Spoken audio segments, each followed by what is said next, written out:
ప్రపంచాన్ని శాసించే పెద్దనకు పెద్ద చిక్కొచ్చి పడింది. అతనికి తను చేసేదేమిటో తనకే తెలియడం లేదు. కుడివైపు వెళ్ళమంటే ఎడమవైపు వెళ్తున్నాడు. పద్ధతిగా ఉండమంటే వెకిలి చేష్టలు చేస్తున్నాడు. ఎల్లయ్య అనమంటే పుల్లయ్య అంటున్నాడు. ప్రపంచం ముందు నవ్వులు పాలవుతున్నాడు. అమెరికా అధ్యక్షుడు జోసెఫ్ బైడెన్ గురించే ఇదంతా. ఆయన మతిమరుపు జబ్బు పీక్స్కు వెళ్ళిపోయింది. అధ్యక్ష పదవికి ఇంకెంత మాత్రం పనికిరాడని వెంటనే గద్దె దిగిపోవాలని విపక్షం డిమాండ్ చేస్తుంది.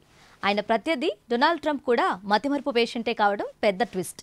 ఈ ముసలాళ్లతో వేగేదెలా అని అమెరికన్లు తలపట్టుకుంటున్నారు. మతిమరుపుతో బైడెన్ దేశం కొంప ముంచుతాడని ఆందోళన పడుతున్నారు. ఒబామాను మినహాయిస్తే ఇటీవల కాలంలో అమెరికాకు అందరూ ముసలి ప్రెసిడెంట్లే దొరికారు. అగ్రరాజ్యానికి ఇది పెద్ద సమస్యగా మారింది. 81 ఏళ్ల బైడెన్ మతిమరుపు వరల్డ్ ఫేమస్. తాజాగా ఆయన G7 సదస్సులో చేసిన నిర్వాకం వైరల్ అయింది. ఇటలీలోని అపూరియాలో జరుగుతున్న ఈ సదస్సులో కూటమి దేశాల నేతలు గ్రూప్ ఫోటోకు పోజిచ్చారు. అందరూ ఫోటోగ్రాఫర్ల వైపు తిరగ్గా బైడెన్ మాత్రం ఉలిపి కట్టేలా మరోవైపుకు తిరిగారు. ఎవరికోసమో వెతుకుతున్నట్లు వెళ్లిన బైడెన్ అక్కడెవరూ లేకపోయినా ఎవరితోనో మాట్లాడుతున్నట్లు కనిపించారు. పరిస్థితి గమనించిన ఇటలీ ప్రధాని జార్జియా మెలనీ బైడెన్ దగ్గరకు వెళ్లి మళ్లీ గ్రూప్ దగ్గరికి పట్టుకొచ్చారు. తర్వాత బైడెన్ మెలనీకి ఎగతాళిగా సెల్యూట్ చేశారు. ఈ వీడియోలు వైరల్ కావడంతో బైడెన్ మానసిక ఆరోగ్యం బాగా దెబ్బతినిందని చర్చ జరుగుతోంది. బైడెన్ వింతగా ప్రవర్తించడం కొత్తేం కాదు. ఇటీవల వైట్ హౌస్లో జరిగిన ఓ సంగీత కచేరీలో వింతగా ప్రవర్తించాడు. అక్కడున్న అందరూ మ్యూజిక్కు తగ్గట్లు కాలు ఆడిస్తుంటే అధ్యక్షుడు మాత్రం కొయ్యబొమ్మలా నిల్చుండిపోయాడు.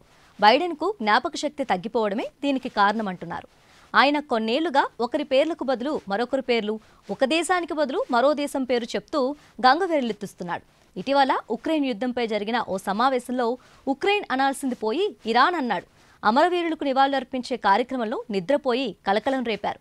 ఓ భేటీలో ఒక మనిషికి 2 సార్లు షేక్ హ్యాండ్ ఇచ్చాడు. 80 ఏళ్ల వయసులో ఇలాంటివి మామూలేనని అధికార డెమోక్రటిక్ పార్టీ సమర్థించుకుంటున్న విపక్ష పబ్లికన్ పార్టీ మాత్రం ఊరుకోవడం లేదు. దేశాన్ని పాలించే నేత మానసికంగా ఆరోగ్యంగా ఉండాలని సుద్దులు చెప్తుంది.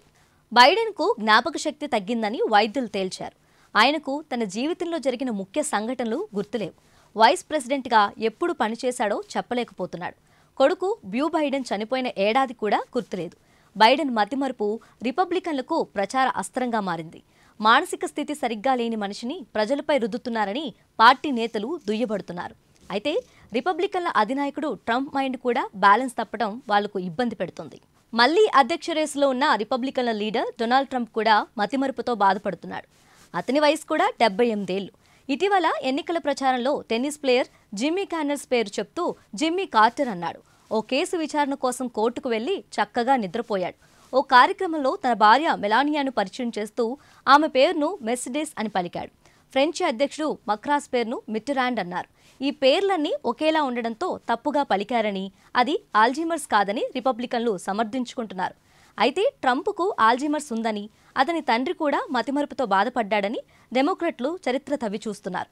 బైడెన్కు మతిస్థిమితం లేదని, అధ్యక్షుడిగా పనికిరాడని తిడుతున్న ట్రంప్కు తన చరిత్ర చేదుగా మారింది. వృద్ధాప్యంలో మతిమరుపు వింతగా ప్రవర్తించడం సహజమేనని, బైడెన్ విషయంలో ఆందోళన పడాల్సిన అవసరం లేదని మానసిక వైద్యులు అంటున్నారు. అధ్యక్ష హోదాలో నిర్ణయాలు తీసుకునేటప్పుడు మంత్రులు, అధికారుల పాత్ర కూడా ఉంటుందని, పొరపాట్లు జరిగే అవకాశం తక్కువని చెబుతున్నారు. బహిరంగ కార్యక్రమాలను తగ్గించుకోవటం, పక్కనే అసిస్టెంట్లను ఉంచుకోవడం ద్వారా ఈ సమస్యను ఓవర్కమ్ చేయొచ్చని అంటున్నారు. అమెరికా అధ్యక్షులకు అనారోగ్యం కొత్త కాదు. Woodrow Wilson, Roosevelt, Kennedy, Ronald Reagan వంటి నేతలు శారీరక, మానసిక అనారోగ్యాల బారిన పడ్డారు. అయితే పదవీ బాధ్యతల్లో సమర్థంగానే పనిచేశారు. బైడెన్, ట్రంప్ల గురించి అంతగా భయపడాల్సిందేమీ లేదని, కొన్ని జాగ్రత్తలు తీసుకుంటే సరిపోతుందని సైకాలజిస్టులు అంటున్నారు.